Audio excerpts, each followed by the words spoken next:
First off, if you're watching this video, you're probably desperately ill and during the same nightmare I barely survived. Hang in there. It will get better. You will pull through this and you'll get your life back. God has put an urgency on my heart to share my journey. I do not work in the medical field. All information I have is God-given knowledge and revelation throughout my own experience through breast implant illness. I pray that this information reaches the right women and that it is helpful and it saves them suffering that's not necessary following their explant surgery. Most women that got deathly ill from their implants have genetic variations where their cells don't methylate correctly or as effectively as someone that doesn't have those same genetic mutations. So their body used a process of detoxing it a different manner, and it turns food consumed into yeast, put it in their digestive tract, and they eradicated it through bowel movements. The problem was they were being continually poisoned, so that toxic yeast finally overtook their digestive tract, causing leaky gut, which is when the yeast starts to eat through the digestive tract lining, your wall. So that's a whole other issue. Now you're dealing, if you've explanted, now you're just dealing with this toxic, very, very toxic candida throughout your body. It has gone everywhere. What it did for me anyways. And getting that out, it's rough. But I'm hoping that me sharing what I did wrong will help other women not make the same mistakes. For one, I have these genetic mutations. So after my explant surgery, I didn't realize, didn't understand everything. I didn't understand I had these genetic mutations. I wasn't quite sure why some women got sick and some didn't. I have a previous video if you want to check that one out. It explains more in detail. But we won't go there right now. We'll just stick with the healing journey that I had to follow to get past this. The basic problem is the leaky gut following the explant, your leaky gut, and this extremely toxic candida that is all over your body, at least in your digestive tract, but you likely have leaky gut and it has seeped out as well. So getting that out. Since I had the genetic mutations where my cells could only detox about 15 to 20%, I had to backtrack and stop doing stuff that I thought was helping. Everyone kept telling me I needed to push detox. And it seems like everyone right now that's following their explant surgery is being deceived into taking hundreds of supplements. That is not correct. That almost killed me again. So you're better off taking nothing, in my opinion, versus something that's not the right thing for you. So the long story short is I tried taking things like apple cider vinegar, garlic, oil of oregano, probiotics, digestive enzymes. A lot of that stuff is fine for normal people. It's not fine for me, where I've had toxic bags of me for 9.5 years, and I have 9.5 years of extremely toxic yeast in my gut and throughout my body, because those products, those supplements definitely attack the candida and it kicks it out of you, but all the toxins in that candida get shuffled around your body. Well, if you have the genetic mutations that I have, your cells don't even have the capability to grab those toxins that's being broken off from that yeast. That was your problem from the get-go. That's why you got sick from the implants, because your cells didn't have the ability to handle those toxins coming from the implants. So now all those toxins are stored in this candida in your gut, and you're pushing it out, taking these supplements like apple cider vinegar, and when those get shuffled around, those toxins get shuffled around outside of that yeast, your cells can't get it. So you can't go into another toxic overload. Now all you're doing is you're taking supplements to get this yeast out, and you're just you're causing a toxic overload in your body that your cells don't even have the capability to handle.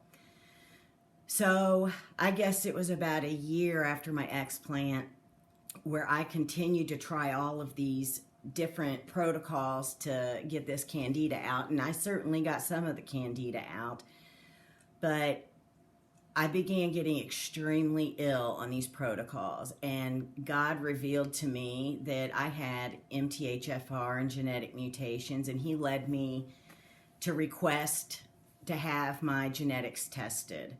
And sure enough, I came back with a double mutation MTHFR. Short story is my cells can only detox 15 to 20%.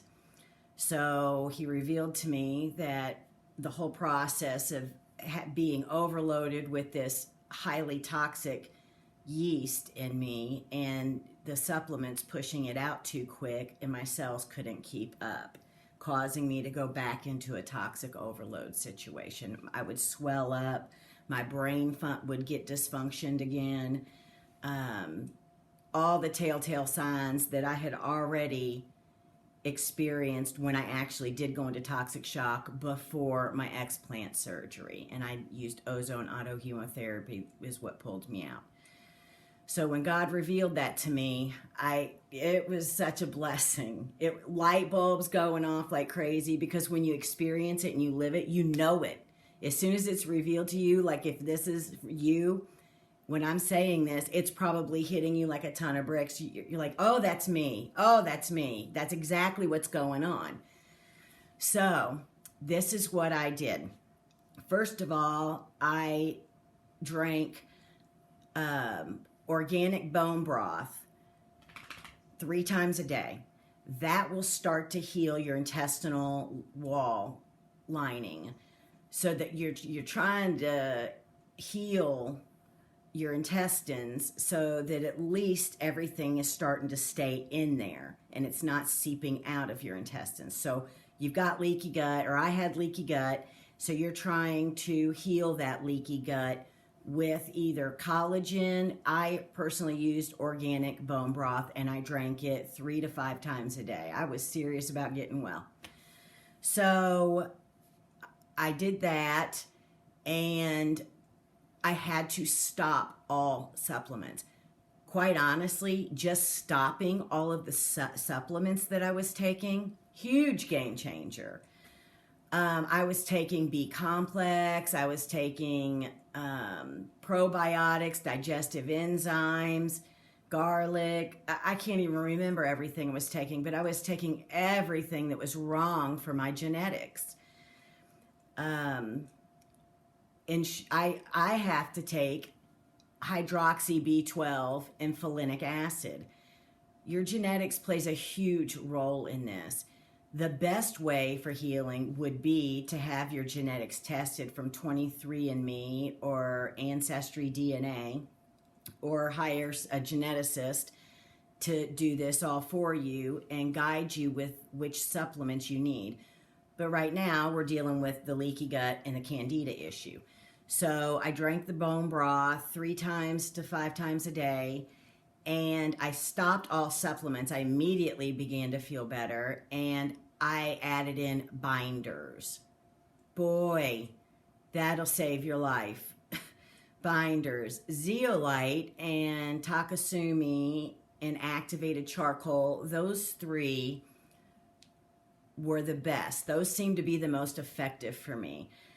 I began slowly. I started off taking 1 scoop of the zeolite at night at bedtime, and it was crazy. Even the next morning, I felt a little bit of improvement.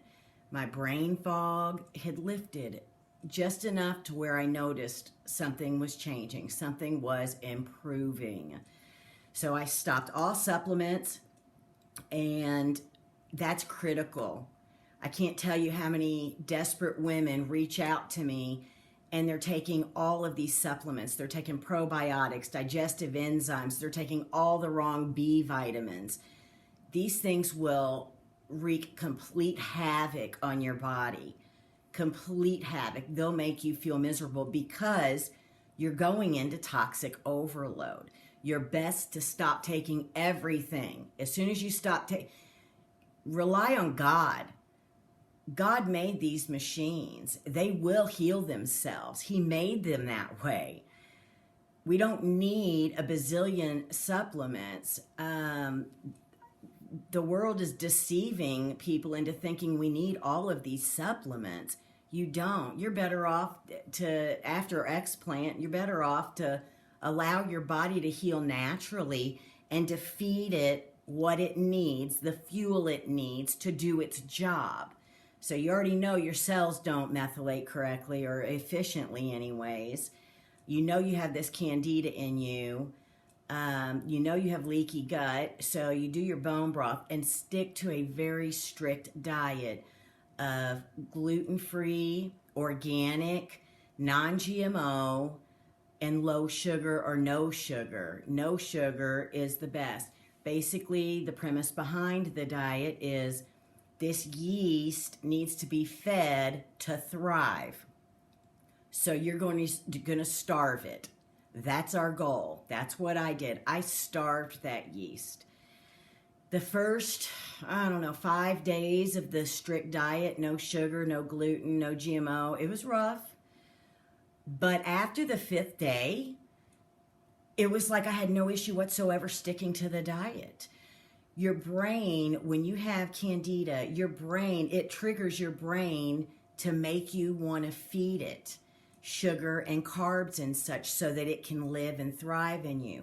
As soon as you start cutting off its lifeline, that brain trigger starts going away. It did for me anyways. I know the first 5 days or so on the diet was rough, but then after that, it was a breeze. It was a breeze. And the yeast that came out of me, you wouldn't even believe it. I just won't even go there on a video publicly. But let's just say I had 30 pounds of yeast come out of me in like 3 weeks. It was insane. Insane. And that was strictly with the gluten-free, organic, non-GMO, no sugar diet and drinking the bone broth 3 to 5 times per day. Trying to think if there's anything else that I did. Oh, and the binders. The zeolite was the most effective for me. I ended up starting on 1 scoop at nighttime, at bedtime. I tried to take it 2 hours away from anything else that I might be eating or taking. But then it was about 3 days, I added in Takasumi, and I did that at mid-morning and the zeolite at bedtime. And I didn't have to do that for a long time because as soon as I started really going at it with the binders and this strict diet and healing my leaky gut with the bone broth, my brain fog lifted, my fatigue began lifting, so I felt the toxic overload lifting out of me. It was coming out of me. Another huge game changer for me that I also included in this protocol was coffee enemas, daily coffee enemas. Not something anybody really wants to talk about, but it was a huge game changer for me, so I want to throw it out there for other women. I pray that this video helps you in some way. Seriously, hang in there. Feel free to reach out to me. I will help in any way I can. I know it's a nightmare, and I am sorry for every woman that is enduring this nightmare. God bless you.